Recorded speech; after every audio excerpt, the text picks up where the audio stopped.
కృపను విస్తరింపచేయు దేవుడు. దేవుడు కృపను అనుగ్రహించడమే కాకుండా కృపను విస్తరింపచేయగలడు. అన్ని పనులు చేయడానికి, అన్ని కార్యాలు తలపెట్టడానికి, మంచి పనులు జరిగించడానికి, పరిచర్య జరిగించడానికి దేవుడు ఒక్కడు మాత్రమే కృప చూపగలడు. దేవుడు ఏ విధంగా కృపను అనుగ్రహిస్తాడో, ఏ విధంగా కృపను విస్తరింపచేస్తాడో ఈ రోజున నేను 2-3 మాటలు మీకు తెలియచేసి, దేవుని దాసునిగా దేవుని పక్షాన తెలియచేసి ముగించాలని ఆశపడుతున్నాను. అనేకులు దేవునికి చెల్లించిన కృతజ్ఞతాస్తుతులు. ఈ మాట మనం జాగ్రత్తగా ఆలకించాలి.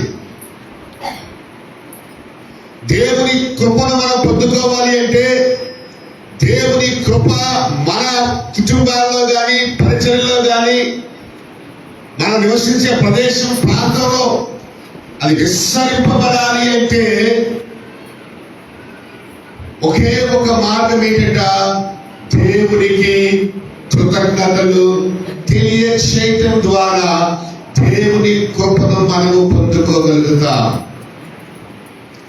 చాలా మంది వారి సొంత శక్తిని నమ్ముకుంటారు, సొంత జ్ఞానాన్ని నమ్ముకుంటారు, సొంత బలాన్ని నమ్ముకుంటారు, ప్రాంతీయతను నమ్ముకుంటారు, ఇంకా రకరకాల వాటిని నమ్ముకుంటారు. వారు ప్రయత్నం చేస్తూ ఉంటుంటారు, విఫలమవుతుంటారు. దేవుని రాజ్యంలో మానవుని యొక్క సొంత జ్ఞానం పనిచేయదు. దేవుని రాజ్యంలో దేవుని జ్ఞానం మాత్రమే పనిచేస్తుంది. దేవుని కృప కానీ, దేవుని దీవెన కానీ, దేవుని ఆశీర్వాదాలు కానీ మనం పొందుకోవాలి అనుకుంటే కనుక మనము దేవునికి ఏం చెల్లించాలంట? కృతజ్ఞతలు చెల్లించాలి, కృతజ్ఞతాస్తుతులు చెల్లించాలి, కృతజ్ఞత అర్పణలు చెల్లించాలి. ఈ రోజు చూడగా చాలా మంది మన కళ్ళ ముందు నుంచి వెళ్ళిపోయారు. వారి పేర్లు కూడా రాశారు బుక్ లో. నాకు సెక్రటరీ గారు బుక్ ఇచ్చి చదవండి సార్, మా సంఘం చరిత్ర చదవాలని అంటే నేను చదివినప్పుడు మన మధ్యలో వెళ్ళిపోయిన సహోదరుల పేర్లు కూడా రాశారు దాంట్లో. నేను చదివాను, పుస్తకం అంతా చదివాను. సెక్రటరీ గారు గుర్తుంచుకోని మాట. I have read throughout all your book, historic book of this church. పిల్లరా, ఈరోజు మనం బ్రతుకున్నామంటే అది దేవుని కృప. ఈరోజు దేవుని సన్నిధిలో ఉన్నామంటే అది దేవుని కృప. ఈరోజు దేవుని స్తుతిస్తున్నామంటే అది దేవుని కృప. కాబట్టి దేవుడు అనుగ్రహించు కృప, దేవుడు విస్తరించు కృప కేవలం దేవునికి చెల్లించు కృతజ్ఞత. అనేకులు చెల్లించు అన్నమాట. చూసారా, అనేకులు దేవునికి చెల్లించు, దేవుడికి చెల్లించే కృతజ్ఞత. చాలా మంచిగా నాకు అనిపించింది ఈ మాట చదవగానే. అయితే ప్రియులారా, ఈ రోజు నేను చెప్తున్న కృప అంటే ఏంటో తెలుసా? ఒక మనిషి 50 సంవత్సరాల వయసులో ఉన్నాడు అనుకుందాం. ఆ మనిషి రోజుకి ఒక తప్పు చేసినా, పాపం చేసినా, ఆ మనిషి 17,250 పాపాలు రోజుకి ఒకటి చేస్తే చేస్తాడు. ఎన్ని సంవత్సరాలకి? 50 సంవత్సరాలకి. మీరు మాట్లాడుతున్నాడు, పర్వాలేదు, మాట్లాడుతున్నారు కానీ గందరగోళం ఉండదు. నేను అడిగేదానికి స్పందించండి. ఓకే, ఒకవేళ 2 తప్పులు చేస్తే 35,000 పాపాలు చేస్తాడు. ఈ 35,000 పాపాలు ఎక్కడ పోతే తీరిపోతాయి? ఎవరు తీరుస్తారు చెప్పండి? ఒకవేళ మనల్ని న్యాయాధిపతి ముందు కూర్చోబెట్టినా నాకు ఆ 35,000 సెక్షన్ ఉన్నాయో లేదో తెలియదు నాకు లాలో. కానీ యేసు క్రీస్తు ప్రభు ఏం చేశారో తెలుసా? ఆయన కరుణా సంపన్నుడై ఉన్నాడు. ఎవరట? యేసు ప్రభు ఎవరు? కరుణా సంపన్నుడు, ఐశ్వర్యము గల దేవుడు మాత్రమే కాదు, సంపన్నుడు, కరుణ చూపడములో, కృప చూపడములో సంపన్నుడు. ఆ మనిషి ఒక తప్పు చేసినా, 2 తప్పులు చేసినా, 3 తప్పులు చేసినా, రోజుకు 10 తప్పులు చేసినా, 50 సంవత్సరాలకి ఎన్ని వేల పాపాలు, ఎన్ని లక్షల పాపాలు మూట కట్టుకుంటున్నాడో తెలియదు. కానీ ఆయన కార్చిన అమూల్యమైన ప్రశస్తమైన రక్తమును బట్టి ఆయన పరిశుద్ధపరచబడి, క్షమించబడి, నీతిమంతుడుగా తీర్చబడ్డాడు. దేవుడు చూపించిన కృప వలన మాత్రమే. ఉదాహరణకి నేను రామభద్రాపురంలో తప్పు చేసి హైదరాబాద్ పారిపోతే నా తప్పు పోతుందా? చెప్పండి. నేను అమెరికా పోతే పోతుందా? చెప్పండి. ఏ దేశం ఎగినా, ఎందుకు కాలినా ఆ అపరాధం అనేది పోదు. అది పోవాలి అంటే నేను యాత్ర చేసిన పని లేదు, బయట తిరగాల్సిన పని లేదు, నేను ఇంకొక పని చేయడానికి వీలు లేదు. కేవలం యేసు ప్రభు రక్తంలో నా పాపాలు కడుక్కోవడం తప్ప వేరొక మార్గం ఎవరికి కూడా లేదు. మన జీవన విధానాల్లో పొరపాట్లు పొందుతుంటాయి, పాపాలు పొందుతుంటాయి, అపరాధాలు దొరుకుతుంటాయి. ప్రతి జీవితంలో ఉంటుంది. లేకపోతే ఇంకా క్రైస్తవ యాత్ర జీవితంలో ఇంకా చెప్పుకుంటే బోర్డు అని ఉంటుంటాయి. కానీ యేసు ప్రభు కరుణా సంపన్నుడై మన అపరాధములను, మనం చచ్చిపోయినాం, మన పాపములతో అపరాధంతో చచ్చిపోయాం, అవిధేయులమయ్యాం, అనేక రకాలుగా దేవుడికి దూరమైనప్పటికీ కూడా తన కరుణ చేత, తన కృప చేత మనల్ని కనికరించి, మనల్ని క్షమించి, మనల్ని పరిశుద్ధపరిచి, మనల్ని నీతిమంతులుగా చేసిన దేవుడికి ఎందుకు నువ్వు కృతజ్ఞత చెల్లించావు? ఇంకా చెప్పడం అంటే ఆయన అక్కడి నుంచి తెలుసా? మనల్ని ఆయనతో పాటు పరలోకములో కూర్చోబెట్టుకున్నాడని ఎఫెసీయులకు రాసినటువంటి 2వ అధ్యాయం 1 నుంచి 8-9 వచనాల వరకు రాయబడి ఉంది. అవన్నీ చదివితే నేను సాయంత్రం వరకు నేను మాట్లాడతాను. ఓకేనా? మీకు ఓకే అయితే నాకు ఓకే. రాసుకోండి, రెఫరెన్స్ రాసుకోండి. ఓకేనా? 9వ వచనం చదవమ్మా. చదివే కదా, నేను డిసప్పాయింట్ చేయడం నాకు ఇష్టం లేదు.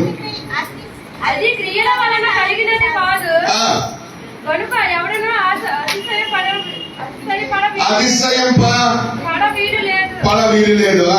మరియు వాటి యందు 7వ వచనం, క్రీస్తు యేసును మనము ఆయనతో కూడా లేపి పరలోకమందు ఆయనతో కూడా కూర్చుండబెట్టాడు. నువ్వు ఎక్కడ కూర్చున్నావో తెలుసా? నీ స్థానం ఏంటో తెలుసా? ప్రియమైనటువంటి విశ్వాసి, దేవుని బిడ్డ, పరిశుద్ధుడా, నీతిమంతుడా, యేసు ప్రభువుని వెంబడించు భక్తుడా, మన స్థానం ఏంటో తెలుసా? ఇప్పుడు గచ్చు మీద కూర్చున్నారు అనుకుంటున్నారా మీరు? దేవుడు ఎక్కడ కూర్చోబెట్టాడంటే మనల్ని పరలోకములో ఆయనతో పాటు కూడా కూర్చోబెట్టాడు. కాబట్టి మనం ఏం చేయాలట? కృతజ్ఞత. యేసు ప్రభు, అయ్యా ఇదిగో నేను ఊరికి వారిని, ఇదిగో నేను అపరాధిని, ఇదిగో నేను పాపిష్టిని, ఇదిగో నేను పల్లెటూరులో ఉన్నాను, ఎందుకు నన్ను ఎవరు గుర్తించడం లేదు, కానీ నన్ను ప్రేమించావా, నా అపరాధాలు క్షమించావా, నా పాపాలు క్షమించావా, నన్ను పరిశుద్ధుడిగా చేసావా, నా కొరకు నువ్వు రక్తాన్ని కాచావు, మరణించావు, తిరిగి లేచావు, సజీవుడిపయ్యావు తండ్రి. ఇదిగో నా ప్రభు, నీ యందు విశ్వాసం ఉంచడం ద్వారా నన్ను ఎక్కడికి తీసుకుపోయావు నాయన. ఈ రోజున మన ప్రధానమంత్రి కూర్చున్న కుర్చీ కన్నా, లేకపోతే డొనాల్డ్ ట్రంప్ కూర్చున్న కుర్చీ కన్నా, మనం కూర్చున్న కుర్చీ చాలా గొప్ప. పరలోకంలో మనతో ఆయనతో పాటు మనల్ని కూడా కూర్చోబెట్టుకున్నాడు. కాబట్టి మనం ఏం చేయాలి? దేవునికి కృతజ్ఞత చెల్లించాలి, కృతజ్ఞత అర్పణ చెల్లించాలి. ఉదాహరణకి ఇప్పుడు నేను చెప్తాను చూడండి, ఎన్ని కోట్ల రూపాయలు ఖర్చు పెడితే అన్ని వేల పాపాలు పోతాయి చెప్పండి. ఎన్ని కోట్ల రూపాయలు ఖర్చు పెడితే అన్ని వేల రూపాయలు పోతాయి. పోవు కదా. మరి ఫ్రీగా ఇచ్చే దేవుడు, ఫ్రీగా రుణమాఫీలాగా చేశాడు దేవుడు, మన పాపాన్ని క్షమించిన దేవుడు, మన పరిశుద్ధులుగా చేసిన దేవుడు, గొప్ప దేవుడు యేసుక్రీస్తు ప్రభువు, మన రక్షకుడు, మన విమోచకుడు, మన రాజు, మన ప్రభు. ఆయనకి ఎంతైనా కృతజ్ఞత చెల్లించాలి. మొదటిగా మన పాపాలు తీసినందుకు కృతజ్ఞత చెల్లించాలి. ఒక ఉదాహరణ దీనికి మాదిరిగా చెప్తాను. 2000 దెయ్యాలు పట్టిన వాటిని విడిపించినప్పుడు 2000 దెయ్యాలు ఎందులో దూరిపోయినాయి? మీ ఊర్లో పత్తి ఎంత ఉంటుంది? మా వైజాగ్లో 10,000 చిన్న పన్ను దొరుకుతుంది, 30,000 పెద్ద పన్ను దొరుకుతుంది. మీరు 10,000 వేసుకుంటే 2,000 పందులకి 2 కోట్ల రూపాయలు అయినాయి. 2,000 పందులు చచ్చిపోతే ఆ ఊరోళ్ళు, బాబు మాకేమి మీరు ఏంటి ఇవ్వద్దు, దయచేసి మా ఊరు నుంచి వెళ్ళిపోడు బాబు అన్నారు తప్పించి, కానీ ఈ 2 కోట్ల రూపాయలు కట్టు అని అన్నారండి. చెప్పండి, వాడు ఎవరైనా బాగు చేశాడా? కానీ వాడు బాగు చేయడానికి ఎంత ఖర్చు అయినది అక్కడ? 2 కోట్ల రూపాయలు ఖర్చు. దేవుడు ఎంతైనా ఖర్చు పెడతాడు నీకోసం, నా కోసం అని చెప్తున్నాను. ఇంత డబ్బులు పెట్టి మనం ఎక్కడ పాప క్షమాపణ తెచ్చుకోగలం? మనం ఎక్కడ రక్షణ తెచ్చుకోగలం? మనం ఎక్కడ విడుదల తెచ్చుకోగలం? మనం ఎప్పుడు విడిపించబడగలం? కేవలం మనల్ని విడిపించిన వాడు, విమోచించిన వాడు, స్వస్థపరిచిన వాడు, రక్షించిన వాడు కేవలం పరిశుద్ధుడైన ప్రభు అయిన యేసుక్రీస్తు వారు మాత్రమే అని ఈ రోజున మీ ముందు నేను తెలియజేస్తున్నాను. కాబట్టి ఆయన పట్ల మీ మనస్సు ఎలా ఉందో మీరు ఆలోచన చేసుకోవాలి. కృతజ్ఞత స్తుతులు అంటే thanks Jesus, thank you Jesus. Ebenezer గారు అన్నారు, సెక్రటరీ గారు, ప్రెసిడెంట్ గారు, థ్యాంక్స్ ఫర్ కమింగ్ అన్నారు. అయ్యా మాట అన్నా లేదా? Thanks for coming. వాళ్ళకి రావాల్సిన పనిలే, ఫోన్ చేస్తే చాలు. బాబుజీ గారికి అన్నాను, thanks for inviting. It is good to give thanks unto God. దేవునికి కృతజ్ఞతాస్తుతులు చెల్లించగా మంచిది. ఒక్క కృతజ్ఞత, ఒక్క థ్యాంక్స్ చెప్తే నువ్వు 30 సంవత్సరాలు 40 సంవత్సరాలు గింజుకుంటున్నటువంటి కార్యము సింపుల్ గా 1 నిమిషంలో నీ జీవితంలో, నా జీవితంలో యేసు ప్రభు చేయగలుగుతాడు. హల్లెలూయా. కాబట్టి పిల్లరా, దీనిలో గొప్ప విలువ అనేది దాగి ఉంది అని ఈ రోజున నేను మీతో చెప్తున్నాను. ఇచ్చేటప్పుడంట, చెల్లించేటప్పుడంట మనస్సు పనిచేయాలి. ఇందాక సహోదరి చదివింది, మీరు సరుకు కొనకయు బలవంతముగా కాక. బలవంతం చేసిన పని ఏమి కూడా లేదు. రక్షణలోకి నడిపించేటప్పుడు బలవంతం చేయాల్సిన పని లేదు. రక్షించబడిన వాళ్ళు దేవుడికి ఇవ్వడంలో వాడిని బలవంతం చేయాల్సిన పని ఎవరికి ఇక్కడ లేదు. మీ మనస్సు 9వ అధ్యాయం 1వ వచనం చదువు, 2వ వచనం చదువు. మీ మనస్సు సిద్ధమై ఉండాలి. ఎప్పుడు కూడా క్రైస్తవుడు ఇచ్చుటకు సిద్ధ మనస్సు కలిగి ఉండాలి. సిద్ధ మనస్సు. ఇచ్చేటప్పుడు ఇంకొక ఆలోచన ఉండకూడదు, దేవుడికి ఇస్తున్నాం కదా అనేటువంటి ఆలోచన మనకు ఉండాలి తప్ప మనిషికో మానవుడికో మనం ఇస్తున్నాం అనేటువంటి ఆలోచన మనకు రాకూడదు.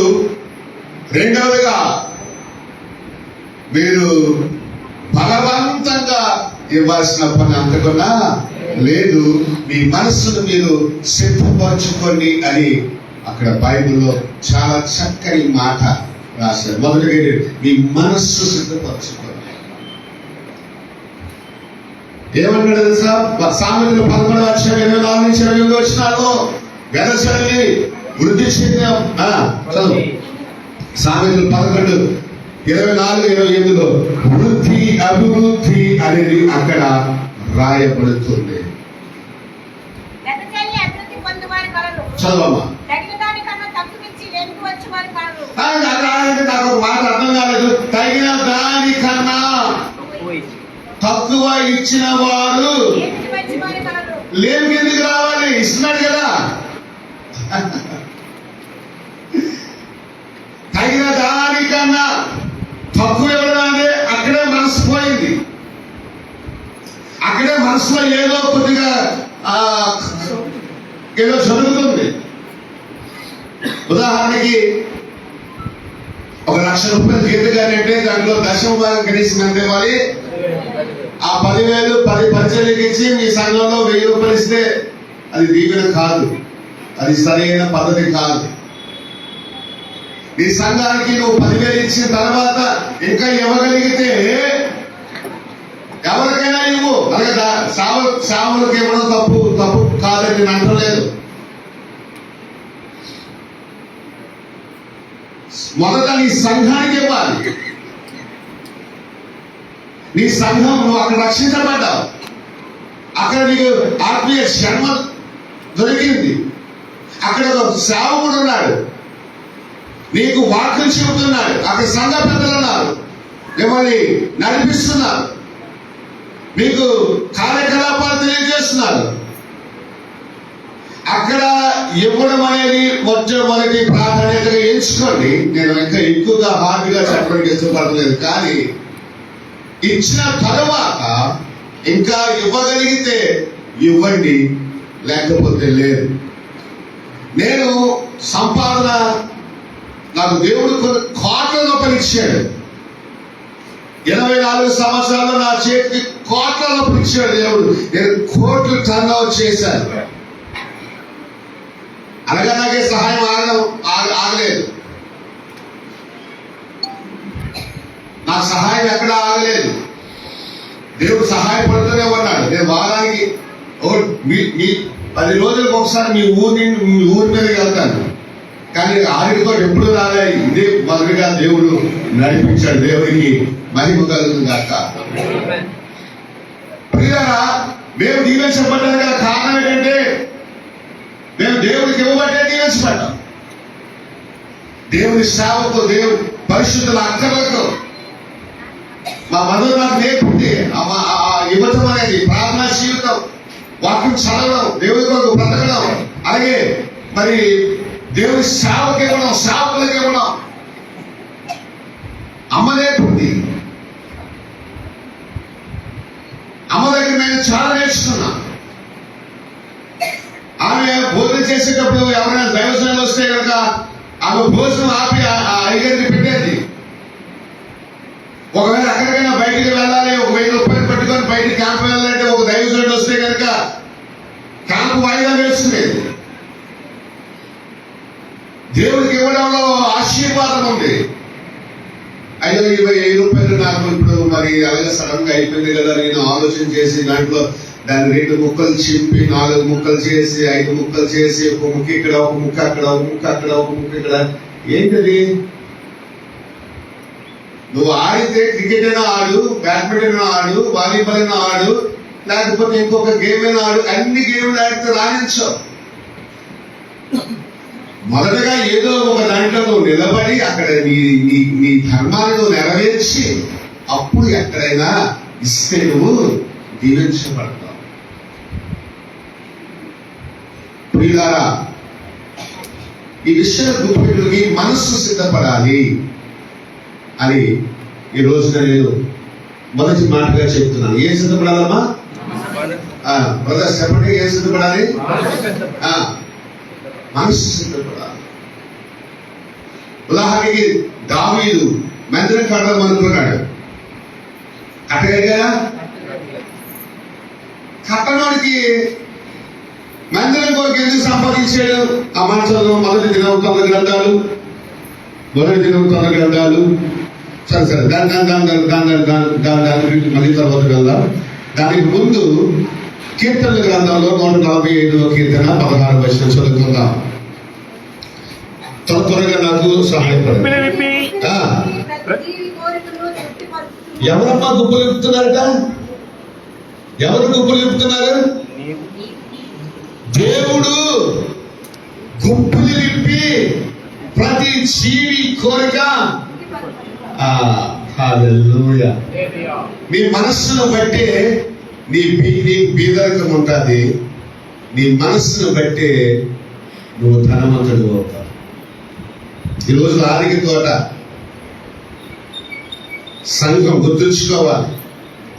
ఏ సంఘం ఇది? Baptist church.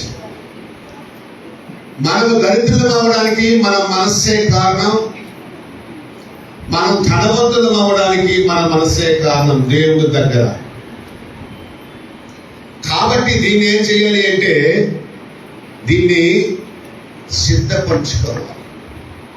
ఉదాహరణకి దైవజనులు ఏమనుకోకపోతే ఒకసారి ఇక్కడ రావాలి. ఒక చిన్న ఎగ్జాంపుల్ మీకు చూపిస్తాను, చూడండి. ఈయన దేవుడు, నేను భక్తుడిని. ఓకే, అది మీకు చెయ్యి నాకేమన్నా పిడికిలు బిగించాను అంటే అది గుప్పులు ఇప్పాడు కదా. ఈయన ఏం చేయాలి? ఈయన నాకన్నా బలంగా ఉన్నాడు. ఈయన ఇప్పుడు నేను ఈ చేతి నుంచి ఏం చేస్తానంటే దేవుడి చేతి నుంచి లాక్కోవడానికి ప్రయత్నం చేస్తున్నాను. కానీ ఈ పిడికిలి ఎడడా వదులుతున్నాడా చెప్పండి.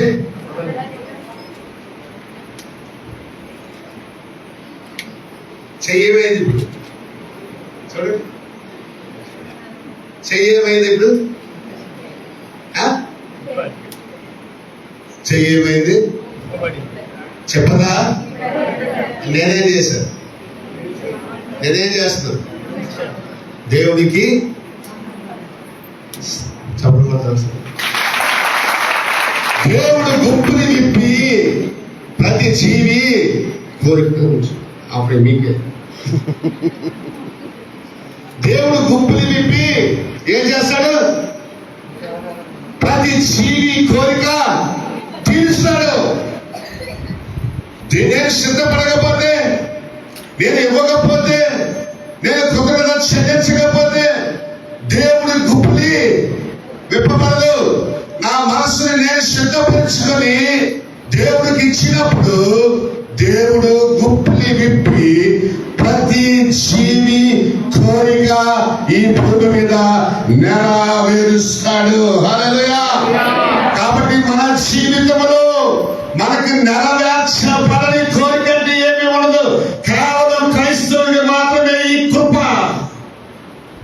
కృపను విస్తరింపజేస్తాడు. నా తల్లి చేసిన ధర్మం. మేము 5 అన్నదమ్ములం అయితే నాన్నగారు రిటైర్డ్ సూపరింటెండెంట్, 12 ఎకరాల ఆశ్రామి. తర్వాత ఈ ఏమంటుందండి, పౌరాణిక నాటకాల్లో సంగీతం కళాకారుడు. నేను అంతర్జాతీయ సువార్తకుడిని అయ్యాను. నా తర్వాత తమ్ముడు హెడ్ కానిస్టేబుల్, తర్వాత అసిస్టెంట్ సబ్ ఇన్స్పెక్టర్, తర్వాత వర్క్ ఇన్స్పెక్టర్, తర్వాత వాడు 5 నియమించబడ్డాం, ఆశీర్వదించబడ్డాం. మీ పిల్లలు ఇక్కడి నుంచి మా బాబ్జీ మాస్టర్ చెప్పారు, 150 మంది ఉద్యోగస్తులు దేవుడు ఈ సంఘం నుంచి తయారు చేసుకొచ్చాడు. హల్లెలూయా. ఇంకా ఎంతమంది ఉద్యోగస్తులు అవుతారో తెలియదు. పిల్లరా, మా కసిన్, మా అన్నయ్య ప్రధాన కొడుకు సర్పంచ్. మా నాన్నగారు ఇప్పుడు టీడీపీలో ఉన్నారు, అది వేరే సంగతి. రిటైర్ అయిపోయింది కాబట్టి ఏ పార్టీకి నేర్పుతున్నారు పోకుండా. మన రాజకీయాల కోసం మాట్లాడుకోం కాబట్టి ఆయన ఇష్టమే, గౌరవంగా బ్రతుకుతున్నాడు, ఇది బ్రతకలేవాడు. అనేక మందికి మేలుకరంగా ఈ కుటుంబాన్ని దీవించాడు దేవుడు. కేవలం అమ్మ నాన్న చేసిన భక్తి, ప్రార్థన, అలాగే ధర్మం. ఏ ధర్మం? దైవిక ధర్మం, పరిచర్య ధర్మం. దేవుడి దగ్గరికి తీసుకురావడం, దేవుడికి ఇవ్వటం, పరిచర్యకి ఇవ్వటం. అలాగా ఇక్కడ ఎంతో మంది తల్లిదండ్రులు వచ్చి అలా జీవించారు, వాళ్ళ పిల్లలు దీవించబడుతున్నారని నేను ఆశపడుతున్నాను. పిల్లరా, దేవుడి గుంపులు విప్పాలి అంటే 145 కీర్తన 16వ వచనం నీ జీవితంలో, నా జీవితంలో జరగాలి అంటే నువ్వు మనస్సును సిద్ధపరచుకుని దేవుడి దగ్గరకు కృతజ్ఞత అర్పణ తీసుకురావాలి. అప్పుడు నీ కోరిక దేవుడు తీరుస్తాడు. నంబర్ 1, నీ మనసు సిద్ధపరచుకుని. నంబర్ 2, అక్కడ నీ ఆసక్తి. 3వ వచనం 9వ వచనంలో అయితే చెప్పండి. అయితే మిమ్మల్ని కూర్చిన మా అతిశయము మీ విషయంలో మూడవ వచనం, అక్కడ మూడవ వచనం, మీ ఆసక్తిని చూచి. అనేకులు ప్రేరేపింపబడి. నెంబర్ 2, క్రైస్తవ సంఘానికి ఉండాల్సినటువంటి ఇంకొక మాట ఏంటంటే, మనమే ఇంకొకరికి ప్రేరేపణగా ఉండాలి. హల్లెలూయా. మనమే ఇంకొకరికి ప్రేరేపణగా ఉండాలి. మనము ముందు తీసుకొచ్చి దేవుడికి ఇస్తే మనల్ని చూసి ఇంకొకరు, మన ముందు దేవుడి గుడికి వస్తే మనల్ని చూసి ఇంకొకరు. ఇప్పుడు కమిటీ వాళ్ళే ముందు రావాలని కోరుకోకండి. నేనేం చేసామో తెలుసా, దేవుడి మందిరంలో ఎవరు రాకముందు అక్కడికి వెళ్ళి చీపురుతో మందిరం తుడిచేవాడిని. నాకు అసలు చీపురు పడుకోవడం అంటే అసహ్యం. చాలా అదే మా అమ్మ చెప్పింది, దేవుడి సేవను నేర్చుకోవాలి, దేవుడి సేవ నేర్చుకోవాలి. ఏమా నేను ఆడపిల్ల ఏంటి చీపురు పట్టుకునేదో మందిరం చూడు, కిటికీ తలుపులు తీ, ఆ తలుపుకి పెద్ద పెద్ద బాంబులు చేసేసే మా మందిరంలో పారిపోయేవాడు. బాంబు చేసి పాస్టర్ గారు వచ్చి ఆ బాంబుని చంపేవాడు. ముసలాయన పొద్దులు దావీదని నా ఆత్మీయ తండ్రి. మురుపాకలో, శ్రీకాకుళం జిల్లా చిలకపాలెం దగ్గర హెచ్చల మండలం మురుపాక. పండు దొరలాగా ఉంటాడు. ఏ ఫార్మర్ కూడా ఆయనంత అందంగా ఉండడు. ఆయన స్వరం కానీ వదిలితే ఇక్కడి నుంచి రామభద్రపురం పడుతుంది, మధురంగా ఉంటాడు. అలాంటి 3వ తరగతి చదువుకున్నాడు నా ఆత్మీయ తండ్రి. 1000 మందిని రక్షించగలిగాడు. హల్లెలూయా, హల్లెలూయా.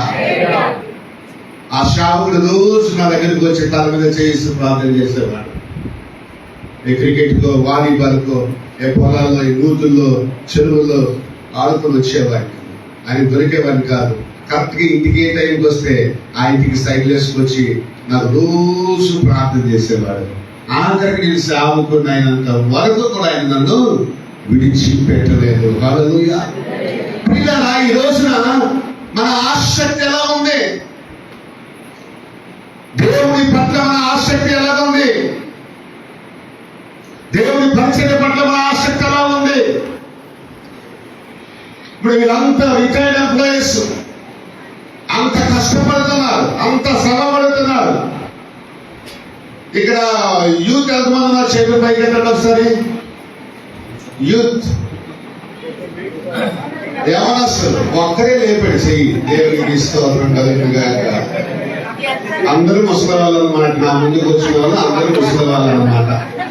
దేవుడు మిమ్మల్ని దీవించుగాక, ఆశీర్వదించుగాక, అభివృద్ధి చేయుగాక, పరిచయం చేయించుగాక.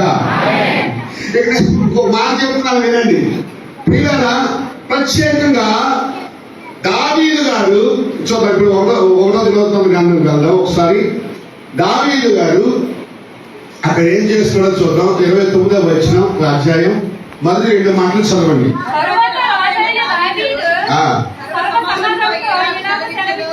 ఒక్కరు చదవండి.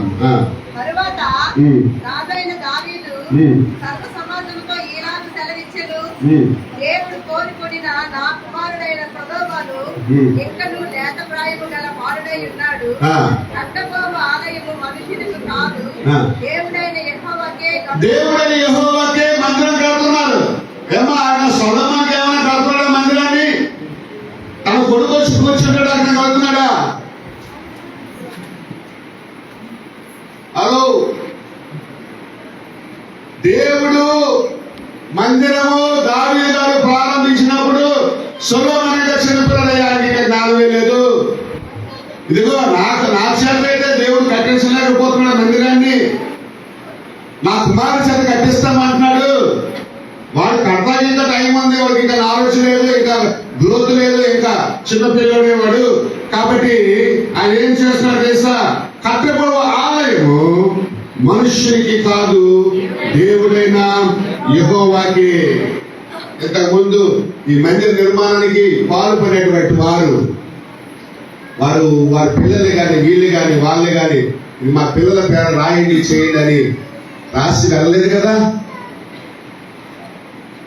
అనుకోకపోతే ఇప్పుడున్నటువంటి నాయకులు కూడా వాళ్ళ పిల్లల కోసం నేను ఇక్కడ పాటుపడటం లేదు. ఈ ఊరు కోసం, ఆత్మల కోసం, విశ్వాసం కోసం, దేవుని యొక్క మందిరం నింపబడడం కోసం, పరిశుద్ధుల కోసం, ఆత్మ రక్షణార్థమే వారు పనిచేస్తున్నారు. వాళ్ళ సమయంలో వారు పనిచేస్తారు. దేవుడు పిలిచేంత వరకు పనిచేస్తారు, లేకపోతే వాళ్ళకి ఇంకా ఇంట్రెస్ట్ ఉన్న కొద్దీ పనిచేస్తారు. పదవిలో ఉన్నా పనిచేస్తారు, పదవిలో లేకపోయినా పనిచేస్తారు. వాళ్ళకి ఆసక్తి. పనిచేయడం అనేది చాలా ఇంపార్టెంట్. పరిచయం చేయడం అనేది చాలా ఇంపార్టెంట్. లేత ప్రాయం గలవారు ఈ ఆలయము దేవునికే కడుతున్నాం కానీ మనుషులకు. 3వ వచనం చదవమ్మా. మరియు నా దేవుని మందిరము మీద నాకు కలిగి ఉన్న మక్కువ చేత. ఏంటది? నాకు కలిగి ఉన్న మక్కువ చేత. అంటే మనకి ఇక్కడ సాలు దగ్గర మక్కువ అనుకుంటున్నారా? మక్కువ. Be a giver, be an inspiration. మనం ఇచ్చే భాగంగా సిద్ధపడే మనసు కలిగి ఉండాలి. మొదటిది. రెండో రకంగా దేవుని మందిరము పట్ల ఏం కలిగి ఉండాలి? మక్కువ. మీ ఆసక్తి, మక్కువ. Spend more time in God's presence. నేను చెప్పాను, నేను నాకు కేఏ పాల్ గారు అంటే చాలా ఇష్టం. ఆయన టీవీ మినిస్ట్రీ చూసి నేను ఇన్స్పైర్ అయ్యాను. అయితే ఆ మందిరంలోకి వెళ్ళడం, ఆ మందిరం తలుపులు వేసుకోవడం, ఈ గోడలతో మాట్లాడడం, a wall do you know who is Jesus అని అంటాం. ఏ గోడ నీకు యేసు ఎవరో తెలుసా అని అంటాం. ఇంగ్లీష్లో మాట్లాడిన ఆశ నాకు ఇంగ్లీష్ మీడియం కాదు. అలాగే ఆ గోడలతో మాట్లాడడం, ఆ ఫ్యాన్ తో మాట్లాడడం, ఈ పులిపిటి ఎవరు ఉండరు కదా, పాస్టర్ ఎవరు ఉండరు కదా, పులిపిటి ఎక్కి పెద్ద ప్రసంగీయులు ఇలాగా ఎవరు ఉండరు. ఒక దేవుడే ఉన్నాడు అక్కడ. 4 గోడలు మూస్తాడు, నేనే మందిరంలో ఉన్నాడు. అలాగా ప్రాక్టీస్ చేస్తే ఇప్పుడు నా ఉద్యోగం ఏమి ఇచ్చాడు దేవుడు? నీ ముందు నిలబడడానికి దేవుడు కృప చూపించాడు. పిల్లరా, మక్కువ అనేది ఉండాలి. స్త్రీలకు మాత్రమే మక్కువ కాదు, పురుషులకు ఉండాలి. పెద్దలకు మాత్రమే మక్కువ కాదు, పిల్లలకు ఉండాలి, యవనస్తులకు ఉండాలి, యవనరాటకు ఉండాలి. అందరూ కలిసి చేసే పనే దేవుని పని. అందరూ కలిసి చేసే పనే మందిరము పని. ఇందులో కొన్ని ప్రార్థనా విజ్ఞాపనలు ఉన్నాయి. చూసారా? పాయింట్స్ చాలా చక్కగా రాశారు. ఇందులో చాలా విషయాలు పొందుపరిచారు. ఇదంతా ఏంటడా? ఇవన్నీ ఏంటడా? మందిరపు పనులు, మందిరపు చర్చిలో ఆధునీకరణ, సంఘం కొరకు కమ్యూనిటీ హాల్, జనరేటర్ స్థాయి పెంచుకోవడం, చర్చి యొక్క స్థలం, చర్చి కొరకు ట్రాన్స్ఫార్మర్, గెస్ట్ హౌస్ ప్రకటన, పాఠశాల భవనం, ఇవన్నీ కూడా ఏంటట? మందిరపు పనులు. మందిరపు పనులు. ఇందులో ఎవరు ఆసక్తి చూపించాలి? కంటి వారా? ఇందులో ఎవరు ఆసక్తి చూపించాలి? బయట వాళ్ళు. అమ్మా, మీరు ఆసక్తి చూపించాలి. ఇక్కడ కూర్చున్న వారు చూపించాలి, పురుషులు చూపించాలి, యవనస్తులు చూపించాలి, వ్యాపారస్తులు చూపించాలి, ఉద్యోగస్తులు చూపించాలి. ఒక మాదిరిగా ఉండాలి మనం. దావీదు అంటున్నాడు కదా, ఇంకా 2-3 పాయింట్లు నేను చెప్పగిస్తాను 10 నిమిషాల్లో. దయతో నన్ను మాట్లాడవలసిందిగా ప్రభు పేరు మిమ్మల్ని కోరుకుంటున్నాను. ఇక్కడ చూడండి, 5వ వచనం. ఈ దినమున యెహోవాకు ప్రతిష్ఠితముగా మన పూర్వకముగా ఇచ్చువారు ఎవరైనా మీలో ఉన్నారా అడుగుతున్నాడు ఆయన. ఈయనేమంటున్నాడు? దీనికి ముందు ఏం చేశాడు తెలుసా? ఆయన 4వ వచనంలో 2వ వచనంలో నేను బహుగా ప్రయాసపడిన దేవుని మందిరమునకు కావలసిన బంగారపు పనికి బంగారమును, వెండి పనికి వెండిని, ఇత్తడి పనికి ఇత్తడిని, ఇనుప పనికి ఇనుమును, కర్ర పనికి కర్రలను, గోవేదికపు రాళ్లను, చెక్కుడు రాళ్లను, వింతైన వర్ణములు గల పొగ విధముల రాళ్లను, మిక్కిలి వెలగల నానా విధ రత్నములను, కళ్ళ చలువ రాయి విశేషముగా సంపాదించింది. అవునండి, ఎవరైనా పిల్లల కోసం సంపాదిస్తారు కానీ మందిరం కోసం సంపాదించడం ఏంటండి?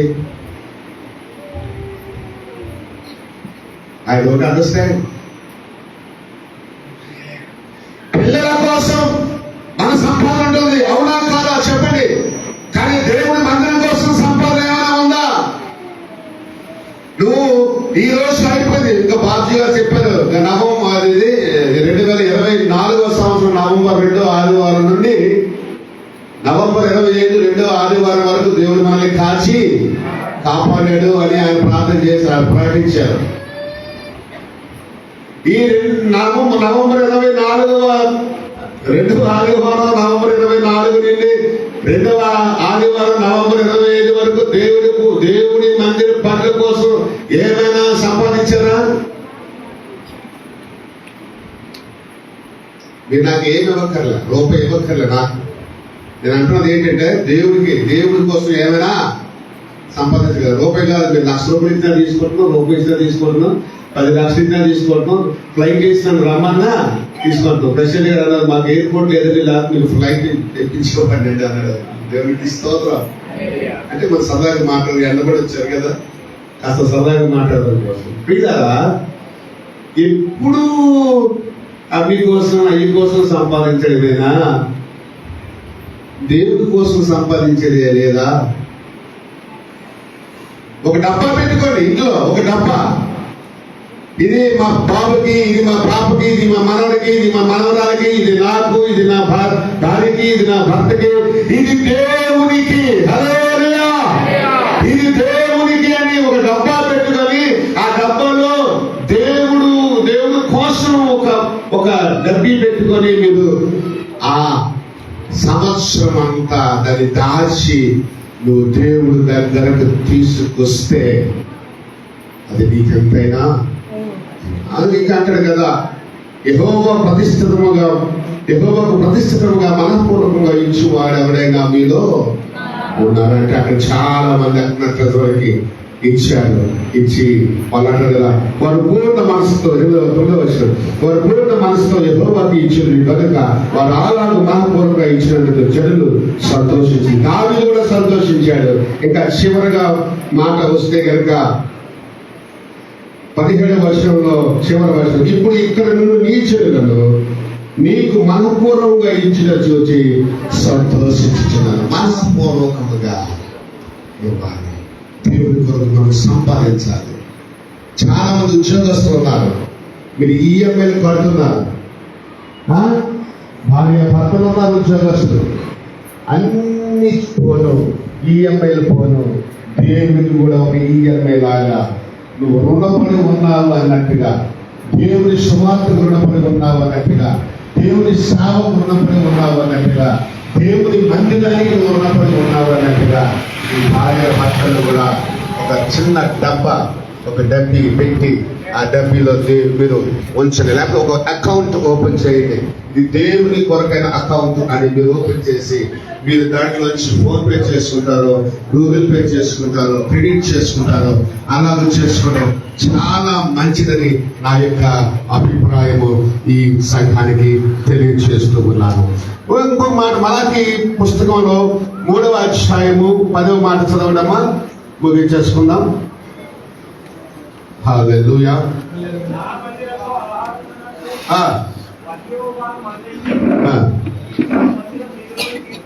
తీసుకురమ్మన్నాడా లేదా? దేవుడట దాచి ఉంచిన మేలు, సిద్ధపరిచిన మేలు 2 ఉంటాయి మనకి. దేవుడు దాస్తాడు నిన్ను దీవించడానికి, నిన్ను ఆశీర్వదించడానికి, నీ కుటుంబానికి, నీ పరిచర్యకు, నీ సేవకు, నీ పిలుపు, నీ దర్శనానికి సరిపడా దీవెనలు ఆయన సిద్ధపరుస్తున్నాడు, ఆయన దాస్తున్నాడు. అలాగే నువ్వు కూడా దాచింది ఏం చేయాలంట? దేవుని మందిరములోనికి తీసుకొని రావాలంట. యెహోవాకు మొక్కుబడులు చెల్లించేదను ఆయన ప్రజల ఎదుటనే చెల్లించదు. ఇదిగో ఈ సంవత్సరం అంతా దాచింది దేవుడి కొరకు. ఇదిగో మీరేం చేస్తారు? ఇదిగో ఒక కమిటీ హాల్ కడతారా? కట్టండి. మెదేశ రాష్ట్రంలో 24 సంవత్సరాలు మున్సిపల్ కమిషనర్ చెట్టు రెవెన్యూ డిపార్ట్మెంట్ లో ఆర్టీఓ చుట్టూ, కలెక్టర్ చుట్టూ 24 సంవత్సరాలు తిరిగాం కానీ మాకు ఒక్క కమ్యూనిటీ హాల్ కూడా రాలా. బడియల గ్రౌండ్ కోసం తిరిగాం, రాలా. ఫెలోషిప్లు మారినాయి, నాయకులు మారినాయి, నాయకత్వం మారింది, కానీ మన అవసరాలు మాత్రం తీర్చబడలా. ఆఖరికి నేను ఒక్క మాట అన్నాను, చాలా సార్లు అన్నాను, ఏమయ్యా 5, 10 ఎత్తుకొని ఒక 2, 3 సెంట్లు, 5 సెంట్లు, 10 సెంట్లు మనమే కొనుక్కుందాం బాబు. మనమే శ్మశానం, అది బరియల్ గ్రౌండ్ కొనుక్కుందాం, మనమే ఒక హాల్ కడదాం, పునాదులు వేద్దాం. రండి, మీకేంటండి మీరు పిస్తారు, మీకేం పోయిందని మీరు ఏదైతే మేము మా చిన్న చిన్న సంఘాలతో ఉన్నామండి. ఇది ఎవరి కోసం చేస్తున్నాం? నేను అప్పుడు 24 సంవత్సరాలు రాష్ట్రంలో ఉండి, రాష్ట్రంలో ఉండగలిగాను. ఇప్పుడు చెప్పండి, వెళ్ళిపోయినా? నేను రాష్ట్రంలోనే అన్ని కోట్ల పెట్టుబడి పెట్టాను. నేను అక్కడ ఏమైనా సంపాదించుకోగలిగినా చెప్పండి? ఎందుకు నేను వెళ్ళిపోవాలి. నేను దేశ సంచారిని, నేను దేశ సంచారం చేయాలి, ప్రకటించుకుపోవాలి, ప్రార్థించుకుపోవాలి, రాజ్యాన్ని కట్టుకొని పోవాలి. కాబట్టి ఒక దగ్గర ఉండడానికి నాకు వీలు లేదు. దేవుడు నన్ను ఒక దగ్గర ఉంచడు. ఏ సంఘంలో కూర్చోబెట్టాడు నన్ను. వెళ్ళడమే, పరిగెత్తడమే, ప్రజలకు ప్రార్థించడమే, ప్రజలకు ప్రకటించడమే, దేవుడు చూపించే దేశానికి పోవడమే తప్పించి కానీ నా బోటి వాళ్ళకి అది స్వాస్థ్యముగా ఉండదే. కానీ అక్కడ అవి నెరవేర్చబడాలి అంటే ఎందుకు నెరవేర్చబడలేదు అంటే కనుక నాలాంటి వాడు వెళ్ళి ఎవరినైనా అడిగితే నా మొహం చూసిన 5,000 కన్నా తక్కువ ఎవరెవరు బాబ్జీ మేషర్ అడగండి. 10,000 కన్నా తక్కువ ఎవరెవరు. పిల్లరా, నేను మీకు ఒక ఆశీర్వాదాన్ని, రండి నా దగ్గర చాలా మంది ఉన్నారు, రండి వెళ్దాం రండి అని అంటే మా వాళ్ళు రాలేదు. కానీ ఇక్కడ ఇంత సంఘం ఉండి ఇన్ని కార్యకలాపాలు చేస్తున్నారంటే దేవుడు మిమ్మల్ని దీవించుగాక, దేవుడు మీ అవసరాలు తీర్చుగాక, మీ పట్ల కృపను చూపించుగాక. యావోడి సహాయం అందగా బ్రదర్ చెప్తున్నారు. అన్న ఇక్కడ ఎవరికి అయ్యగారు మాకే విదేశీ సహాయం లేదండి, అంతా మా నుంచేనండి, దేవుడు మేము ఇచ్చేదేనండి, మేము తెచ్చుకునేదేనండి. సమయం చూస్తున్నా నేను కూడాను. 2వ పాయింట్ ముగింపులో ఉన్నాం, పర్వాలేదు, ఒక 10 నిమిషాలు ఆగి. పర్లేదా? 10 నిమిషాలు పర్లేదా? హల్లెలూయా. అయితే ఇన్ని కార్యక్రమాలు చేపడుతున్నారు. ఇన్ని కార్యక్రమాలకి దేవుడు మీ ద్వారానే మీకు కృప చూపించే, మీలో నుంచే దీన్ని రైజ్ చేస్తున్నారు అంటే అది దేవుడు గొప్పతనం. కాయగూరలు అమ్మేవాళ్ళు కూడా ఇవ్వాలి, రోజు కూలి చేసేవారు ఇవ్వాలి, టెంపరీ ఉద్యోగస్తులు ఇవ్వాలి, పర్మనెంట్ ఉద్యోగస్తులు ఇవ్వాలి, మందిరంలోకి తీసుకొని రావాలి. How to bring in to the temple.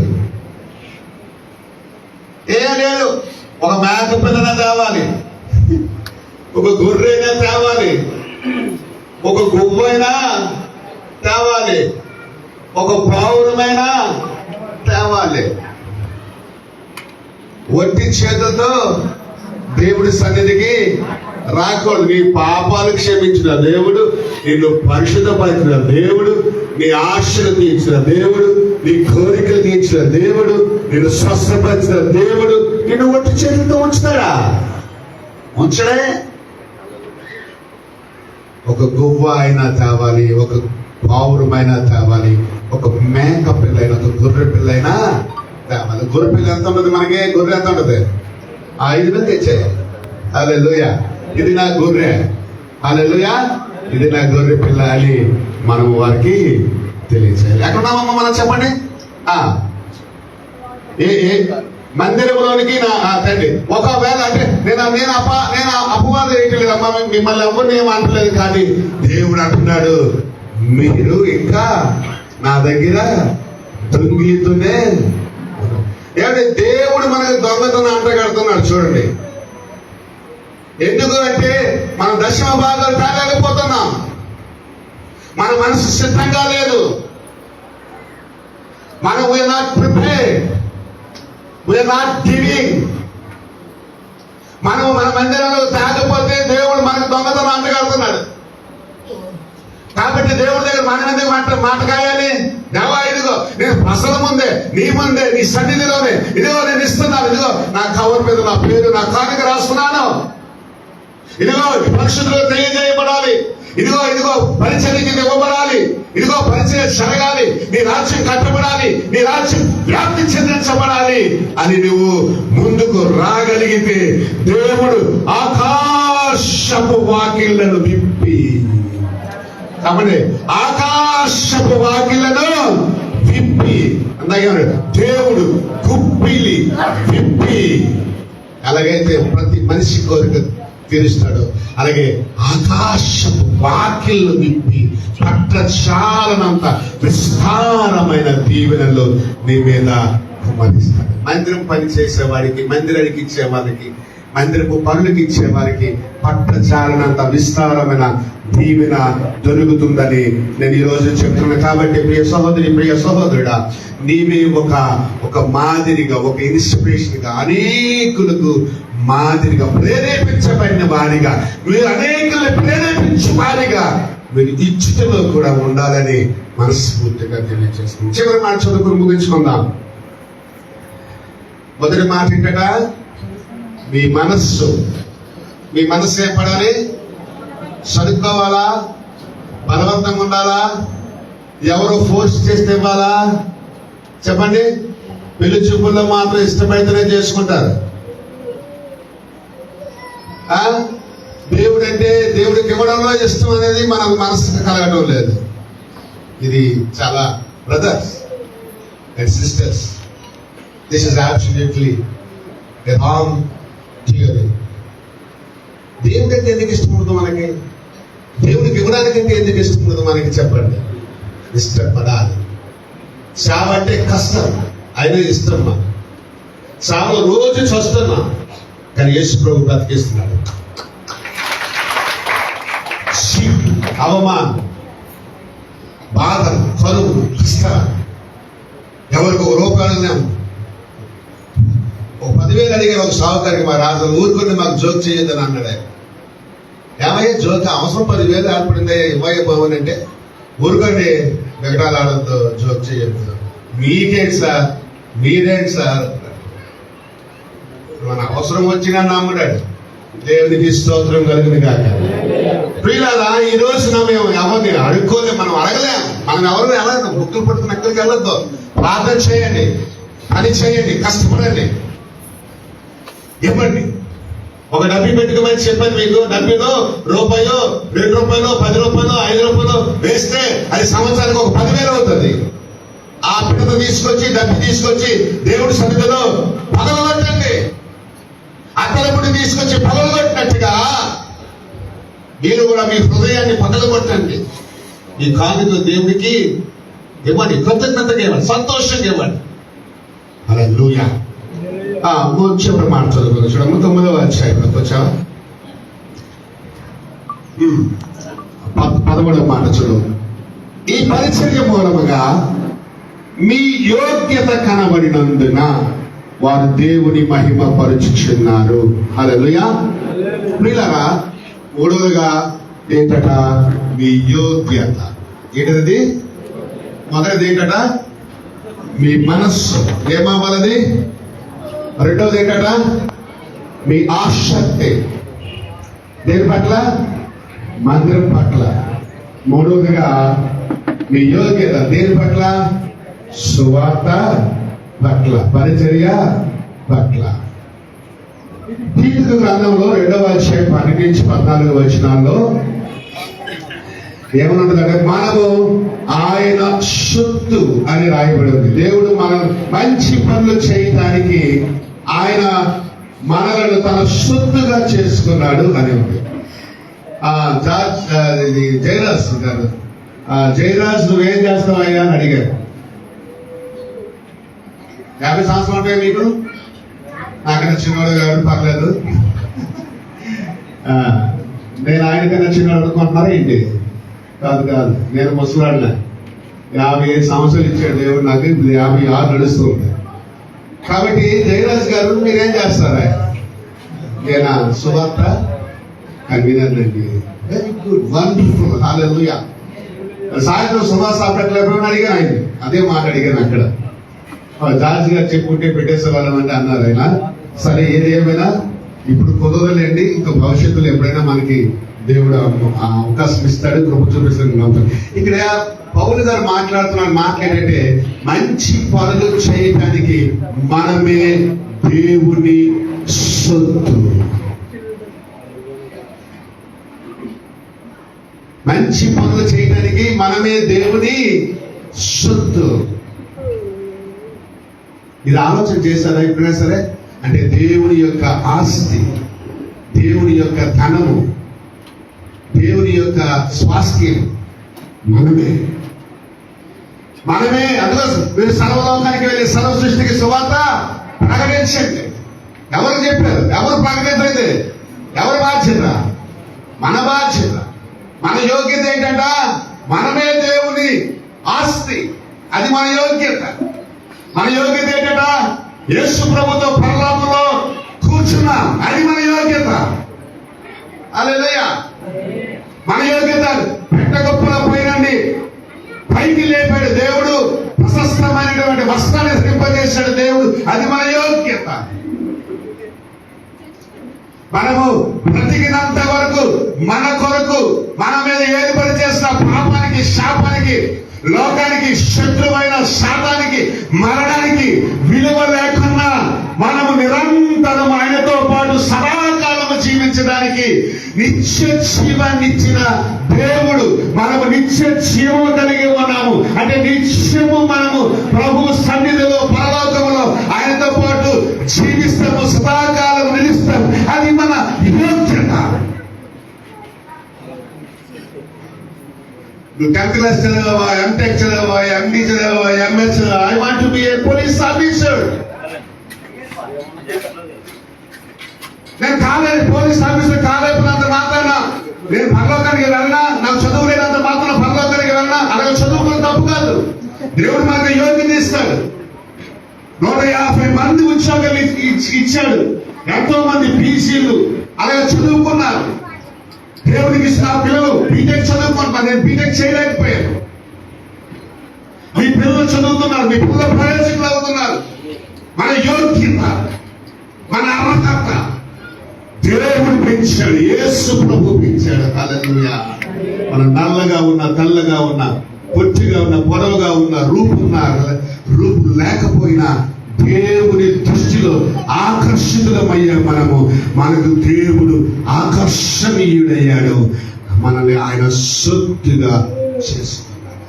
Shekhar గారు దేవుని సొత్తు, జార్జి గారు దేవుని సొత్తు, అలాగే ఎంపీజీ గారు దేవుని సొత్తు, రమేష్ బాబు దేవుని సొత్తు, సురేష్ బాబు దేవుని సొత్తు. మీ పేరు నాకు తెలియదు, బ్రదర్ పేరేంటో నాకు తెలియదు. ఈ బ్రదర్ కలందరూ పెట్టుకుని దేవుని సొత్తు. బ్రదర్ మీ పేరు? రవి గారు. నేను దేవుని సొత్తు. ఇక్కడ మనమందరం కూడా దేవుని సొత్తు. అయితే ఈ ధర్మాన్ని చేయాలి, ఈ ధర్మాన్ని చేయాలి. సువార్త ప్రకటించాలి, వాక్యాన్ని బోధించాలి, ఈ కృపను విస్తరింపచేయాలి. అలాగే చివరిగా లాస్ట్ వర్డ్ నేను చదివి ముగిస్తున్నాను. ఏప్రిల్ రాసినటువంటి పత్రిక 13వ అధ్యాయం 9వ మాట చదువుకొని ముగించుకుందాం. హల్లెలూయా. ఓకే.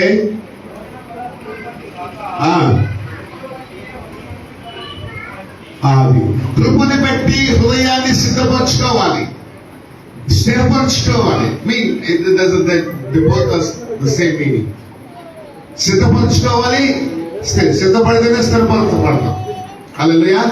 కాబట్టి రెండో ఒకటి అక్కడ ఏం చెప్తాడంటే చూడండి, చెప్తాడు ఇంకా అలాగా కిందకు వస్తే 15వ వచనం చదవండి.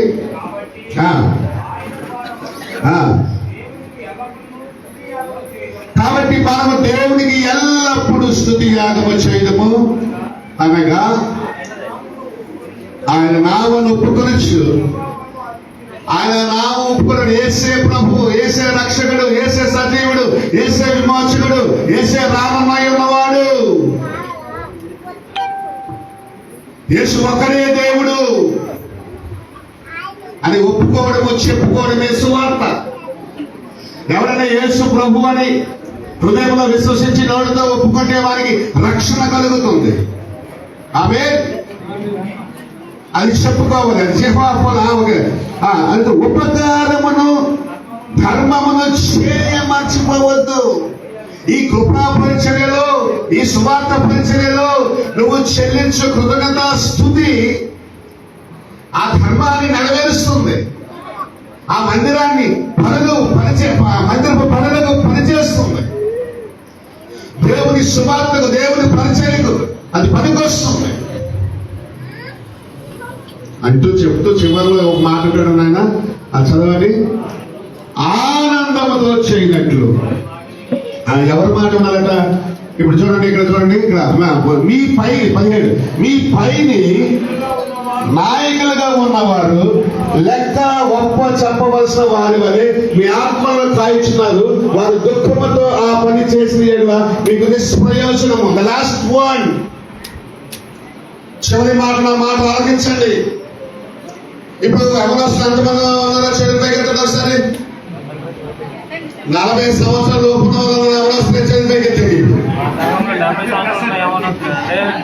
60 సంవత్సరాల పైకెత్తద్దు, 40 సంవత్సరాల పైకెత్తండి. పైకెత్తండి. ఇంకా పిల్లైనా చెడు పైకెత్తండి. 40 సంవత్సరాల లోపు వాళ్ళు చెడు పైకెత్తండి.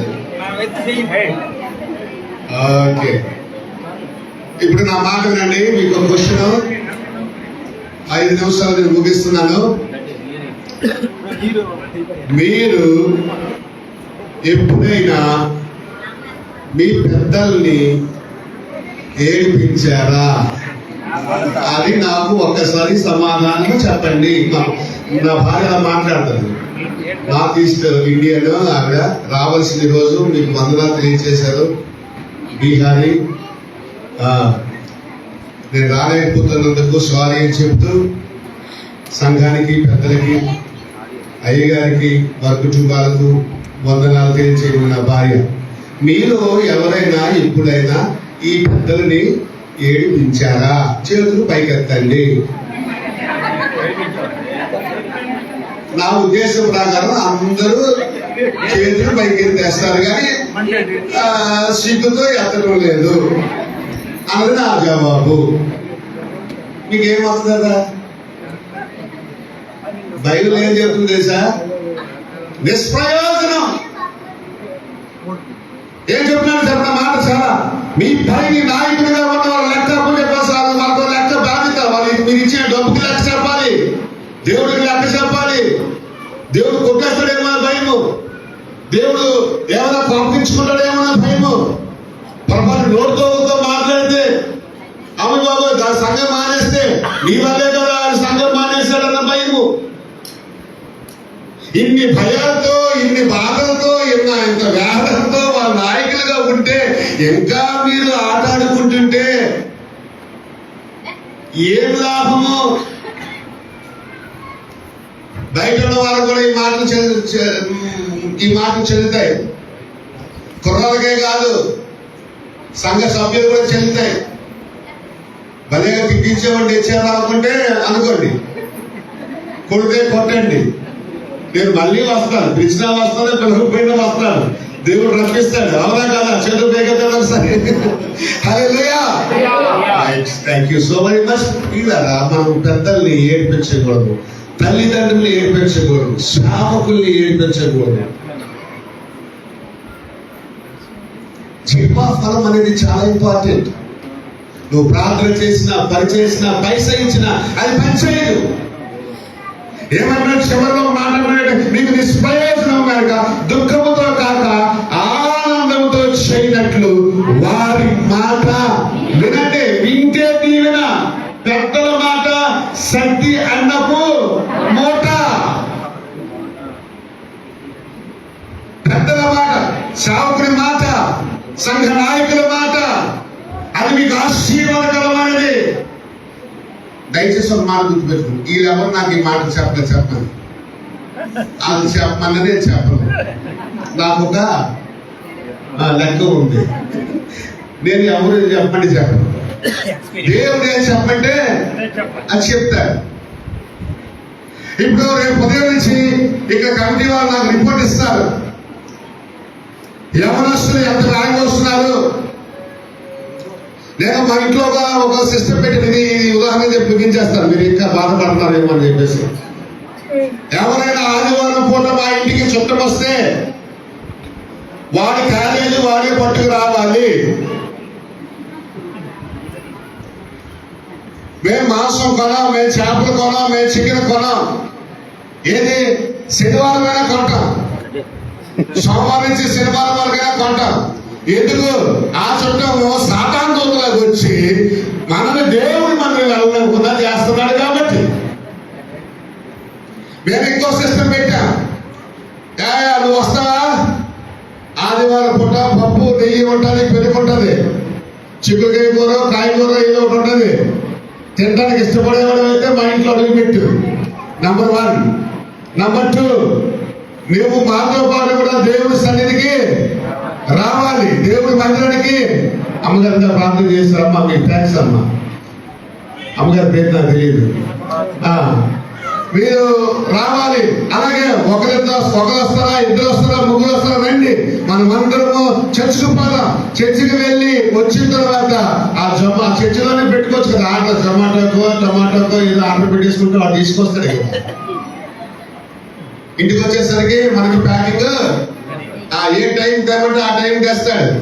మనం వండక్కర్లే. ఇప్పుడు అన్ని బయట వంటలు చేసి వచ్చేస్తున్నాయి.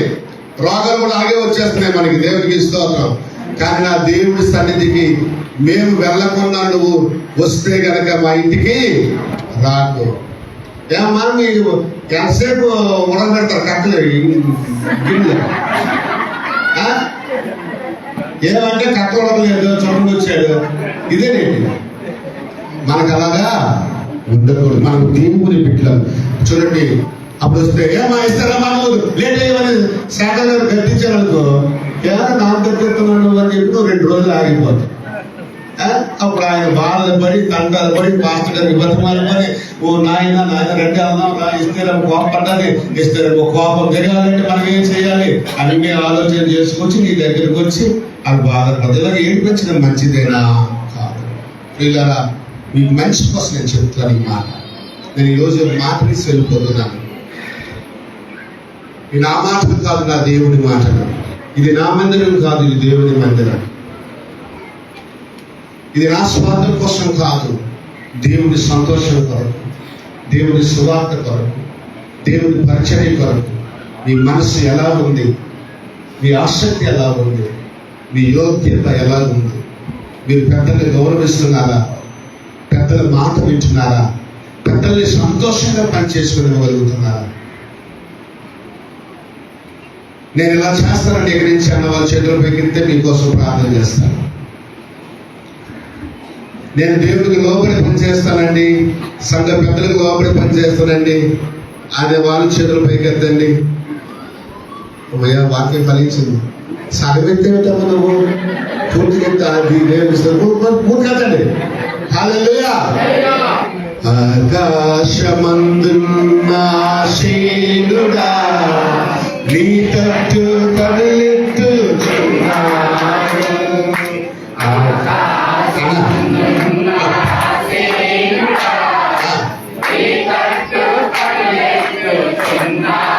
ఒక నిమిషం. నీ తట్టు ఏమెత్తున్నావు? కళ్ళు ఎత్తక్కర్లేదు, చేతులు పైకెత్తున్నా చెప్పండి. ఆకాశమందున్న ఆశీనుడా నీ తట్టు, ఆకాశమందున్న అందరూ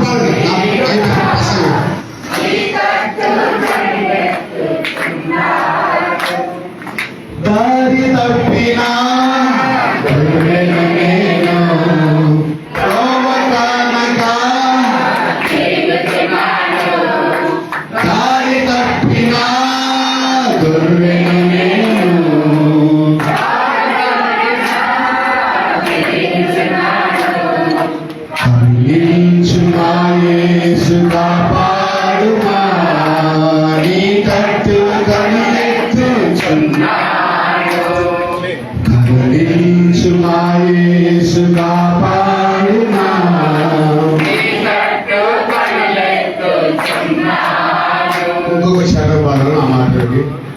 నీ ధనము నీ ధనము ప్రభు యేసువే. దేవుడు అంటున్నాడు, అరే ఎంతగా దొంగిలిస్తారా, ఎంతగా తేర్రా, ఎందుకురా ఎగువురా, నీకోసం ఇంత మూట కట్టి ఉంచాను దీవెన, నీకోసం ఇంత మూట కట్టి ఉంచాను ఆశీర్వాదం. నేను ఇచ్చే ఆశీర్వాదం నువ్వు పొందుకోవాలంటే నా దగ్గరికి ఇంకా తేవడం లేదా? ఫ్లాట్ కొంటున్నావు, కారు కొంటున్నావు, అన్నీ కొంటున్నావు, నా కోసం మాత్రం ఏమీ సంపాదించడం లేదు, నా కోసం నువ్వేం సంపాదించడం లేదు. దేవుడు అడుగుతున్నాడు ఈ రోజున. కాబట్టి నేను ఈ రోజు మొదలుకొని మళ్ళా వచ్చే సంవత్సరం కానుకల పండుగ వరకు ఇప్పుడు మీరు ఏం సిద్ధపడదు నాకు తెలియదు, మీరు సిద్ధపడింది మీరు ఇచ్చేయండి, మీరు చెల్లించండి, పట్టుకుపోవడానికి. దేవుడు దొంగతనం అంటకట్టినా కూడా మనం జాగ్రత్త పడదాం. ఈ నుంచి వచ్చే సంవత్సరం వరకు కూడా మందిరం కొరకు నేను సంపాదిస్తాను అనుకున్న వాళ్ళు ఒకసారి చేతులు పరిగెత్తండి. పరిగెత్తడా చేతులు పరిగెత్త మీ దీవులు వస్తుంది. మిమ్మల్ని దేవుడు దీవించను కాక. నీ ధనము నీ ధనము ప్రభు యేసువే, నీ దశమా భాగమునియ వినుదీతువా వినుదీతువా. నీ ధనము నీ ధనము ప్రభు యేసువే, నీ దశమా భాగమునియ వినుదీతువా వినుదీతువా.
తండ్రి మీకు స్తోత్రాలు.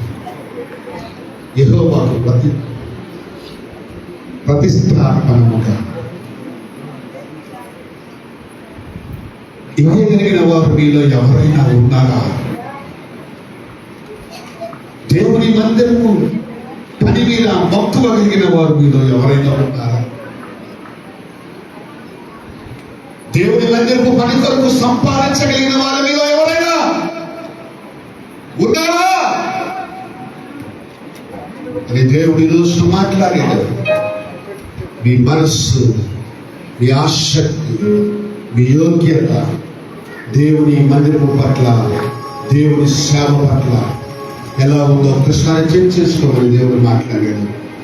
చేతులు పైకెత్తి వారిని దేవుడు సమృద్ధిగా దీవించబోతున్నాడు.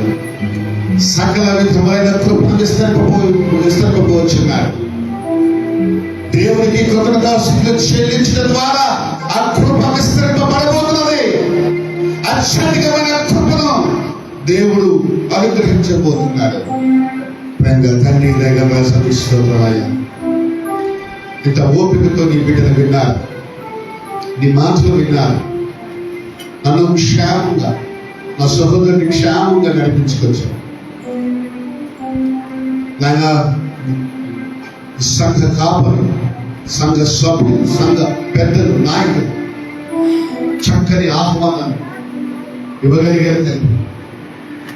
ఆయన బిడ్డలు సంఘం ప్రేమ చూపించగలిగారు. ఈ వాక్యానికి లోబడి నేను చేస్తాం, మిమ్మల్ని జీవిస్తాం అని మాట్లాడినా వారిని బట్టి నేను ఇవ్వగలుగుతాను అన్న వారిని బట్టి పెద్దవాళ్ళని లోపడతాం అన్న వారిని బట్టి వారి మాట బాధ పెట్టి దేవుని పరీక్షలో, దేవుని సువార్తలో, దేవుని మందిర పనిలో మేము భాగస్థలం అవుతామన్న తీర్మానాలను బట్టి, నన్ను ఆహ్వానించే సంఘం బట్టి